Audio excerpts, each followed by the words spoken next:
সুতপাকে প্রথম দিন দেখতে এসেই প্রতিম বলেছিল, আমার মা বড় দুঃখী জানেন, বড়দা মেজদা আলাদা সংসারে চলে গেল বিয়ের পর। আমি কিন্তু কিছুতেই মাকে ছেড়ে যেতে পারবো না। পারবেন তো মায়ের সাথে মানিয়ে থাকতে? কিছু না বুঝেই ওপর নিচে মাথা নাড়িয়েছিল সুতপা।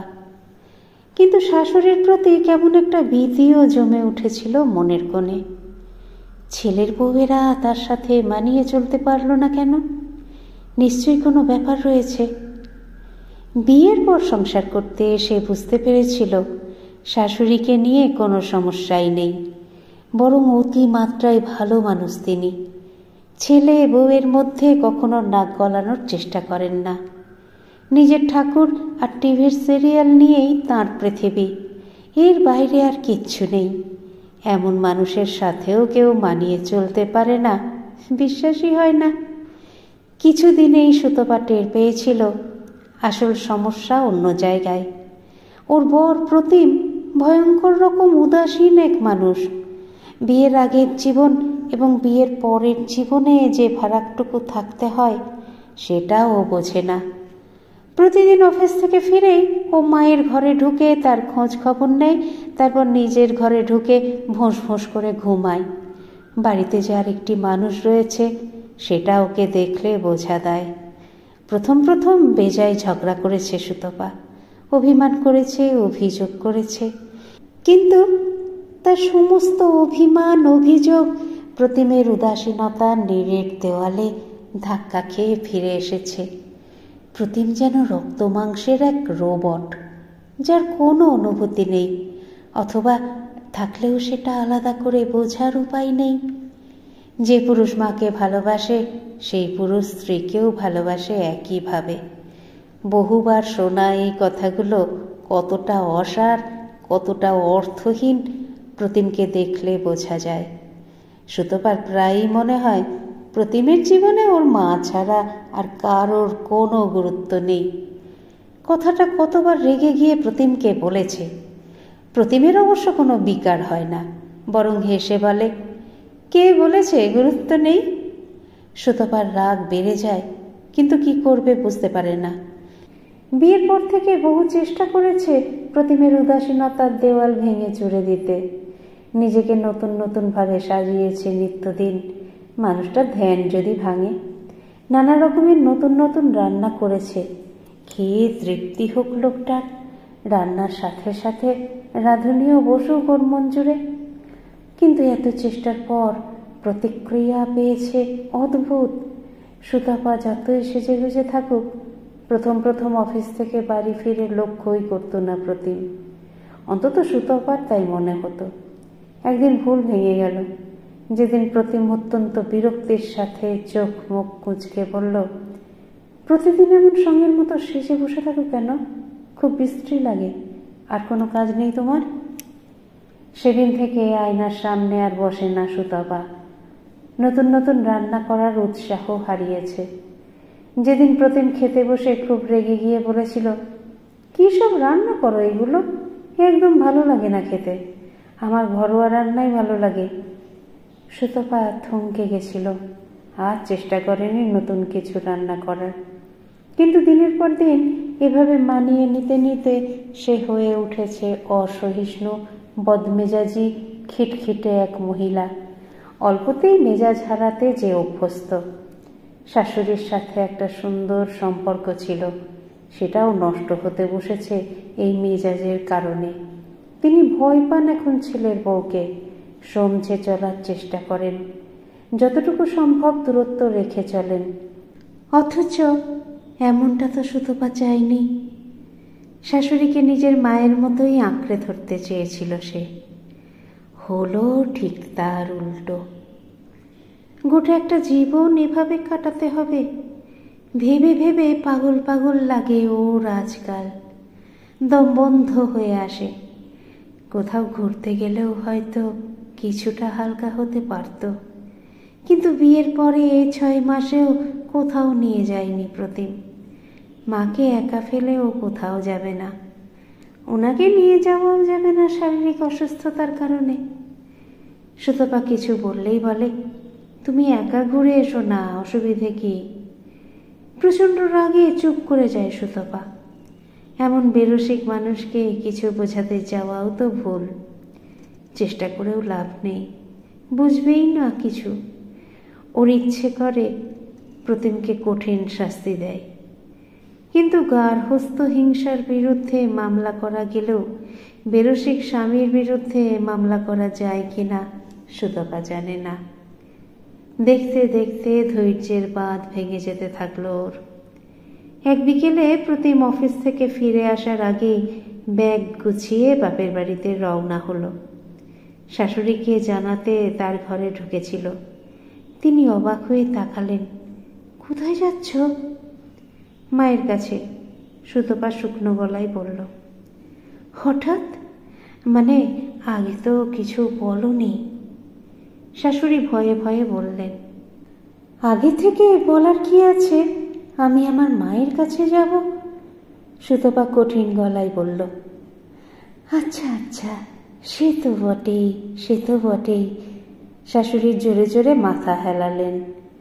বৃদ্ধার মুখের দিকে তাকিয়ে মায়া লাগছিল সুতপার। একটু নরম গলায় বলল, আসলে খুব ইচ্ছে করছিল, অনেকদিন যাইনি। যাও যাও, ঘুরে এসো। বৃদ্ধার মুখে হাসি ফুটেছে। তাহলে আসছি আমি, তুমি ভালো থেকো মা। বেরিয়ে এলো সুতপা। মা বাবা বেজায় খুশি এতদিন পর মেয়েকে কাছে পেয়ে। বাড়িতে হুলস্থুল শুরু হয়েছে। বিকালের জলখাবারের এক গাদা খাবার মেয়েকে খাইয়েছেন মা। হাঁসফাঁস লাগছিল সুতপার। নিজের ঘরে গেল একটু বিশ্রাম করবে বলে। গুছিয়ে বসেছে, 2 মিনিটও হয়নি তিয়াশা ঢুকলো হাসতে হাসতে। হি দিদি, প্রতিম তো এসেছে রে, তুই নাকি না বলে চলে এসেছিস? তেলে বেগুনে জ্বলে উঠল সুতপা। ইচ্ছে হয়েছে তাই এসেছি, ভুলে গিয়ে আসতে হবে নাকি? স্বামী তো পালানোর বড্ড শখ, ছুটে ছুটে চলে এসেছে জবাবদিহি চাইতে। ছিলে ছেঁড়া ধনুকের মতো বিছানা থেকে ছিটকে উঠে বসার ঘরে গেল সে। গো বেচারার মতন মুখ করে চায়ের চুমুক দিচ্ছিল প্রতিম। সুতপাকে দেখে কাপ নামিয়ে রাখল। একটু যেন অবাক হয়ে বলল, তুমি এখানে আসবে, আমাকে একবার তো বলতে পারতে। বলা নেই গাওয়া নেই, এরকম হুট করে চলে এলে কেন? বেশ করেছি চলে এসেছি, তোমাকে সব জানাতে হবে কেন? অন্তত তোমাকে কোনো কিছু জানানোর প্রয়োজন মনে করি না আমি। কেন এসেছো এখানে? হ্যাঁ টিয়া, কি বলছিস? চাপা গলায় ধমক দিয়েছে বাবা। মা হতবাক হয়ে তাকিয়ে রয়েছে। মেয়ের রুক্ষ ব্যবহারে খুবই অবাক তারা। তুমি এত রেগে যাচ্ছ কেন? প্রতিম হাসল। টাওয়েল ফেলে এসেছিলে, সেটাই দিতে এলাম। ব্যাগ থেকে নীল তোয়ালেটা বের করলো প্রতিম। রং জ্বলে যাওয়া তোয়ালেটার দিকে তাকিয়ে সুতপা শুকনো গলায় বলল, এটা লাগবে না, আমি নতুন তোয়ালেটা নিয়ে এসেছি। তাই বলো? যেন ভারী স্বস্তি পেয়েছে এভাবে হাসল প্রতিম। তারপর উঠে দাঁড়িয়ে বলল, আমি তাহলে আসি। সুতপা চুপ করে রইল। মা আর বাবা অবশ্য ব্যস্ত হয়ে উঠেছে, জামাইকে না খাইয়ে ছাড়বে না কিছুতেই। প্রতিম যদি কারোর সেন্টিমেন্টের দাম দিতে পারত।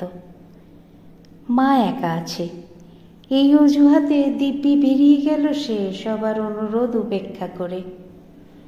সুতপার রাগ আরো একটু বেড়ে গেল। অনেকদিন এই লোকটার মুখ দেখতে হবে না বলে স্বস্তি পেল মনে মনে। কিন্তু দিন 10 যেতে না যেতেই ধূমকেতু আবার এসে হাজির হবে কে জানত। মা বাবা খুশি, বোনও খুশি জামাইবাবু এসেছে বলে। শুধু সুতপার ভুরুতে ভ্রুকুটির ভাঁজ। সেদিকে তাকিয়ে ব্যাগ থেকে ময়েশ্চারাইজিং লোশনের কৌটোটা বের করে আনলো প্রতিম। আগেরটা কিনে এনেছিলাম, 1 মাস হয়ে গেছে, ভাবলাম ফুরিয়ে গেছে হয়তো, কিনে নিয়ে এলাম তাই। কেন, আমি কিনে আনতে পারি না? তোমাকে আনতে বলেছি? সুতপার কুচকানো ভুরু সোজা হলো না। তাও বটে, আচ্ছা, ভুল হয়ে গেছে, এরপর থেকে তুমিই কিনে নিও। প্রচণ্ড বিরক্তিতে চুপ করে রইল সুতপা। হয়তো ওর বিরক্তি আরও বাড়িয়ে দিতে আবার কিছুদিন পর আবির্ভূত হলো প্রতিম। এবার ওর হাতে চুলের ক্লিপ, যা কিনা মনের ভুলে ড্রেসিং টেবিলের ওপর ফেলে এসেছিল সুতপা। প্রতিম চলে যেতেই তিয়াশা হাসতে হাসতে বলল, তুই তাড়াতাড়ি ফিরে যা দিদি, নইলে তুই যা যা ফেলে এসেছিস সমস্ত কিছু এই বাড়িতে এনে জড়ো করবে প্রতিমদা। সুতপা গম্ভীর হয়ে গেল। ওর মাথাতেও খটকাটা আসেনি তা নয়। পরদিন ব্যাগ গুছিয়ে ওই বাড়িতে ফিরে গেল সে। বিকেলে প্রতিম অফিস থেকে ফিরে সুতপাকে বাড়িতে দেখে অবাক হয়ে বলল, ফিরে আসবে, আমাকে জানাবে না? জানানোর কি আছে, ইচ্ছে হয়েছে তাই এসেছি। সুতপা গম্ভীর, ভালোই হয়েছে, আমাকে একটু চা করে দাও। তুমি এমন কেন? সুতপা ঘুরে দাঁড়িয়েছে। কেমন? ওই বাড়িতে আমার সাথে দেখা করতে যেতে না তুমি? তা কেন হবে, জিনিসগুলো ফেলে গেছিলে তাই তো। আচ্ছা, আমি চা করে আনছি। প্রতিমকে থামিয়ে দিয়েছে সুতপা। তারপর ঝড়ের মতো বেরিয়ে গেছে রান্নাঘরের দিকে। সসপ্যানে চায়ের জল ফুটছে, সামনে দাঁড়িয়ে আছে সুতপা।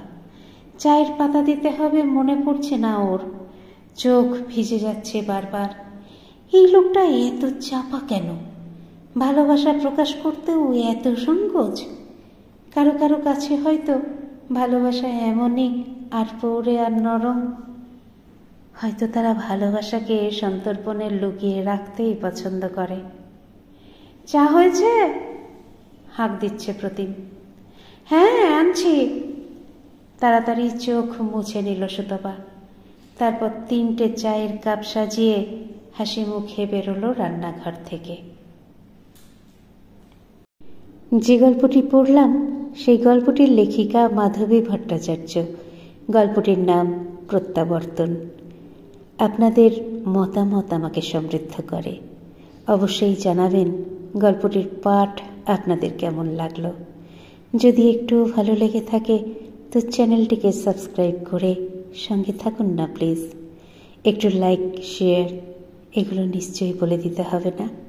সুস্থ থাকুন, সুন্দর থাকুন, আর অবশ্যই অপেক্ষা রাখুন পরবর্তী গল্পের। নমস্কার।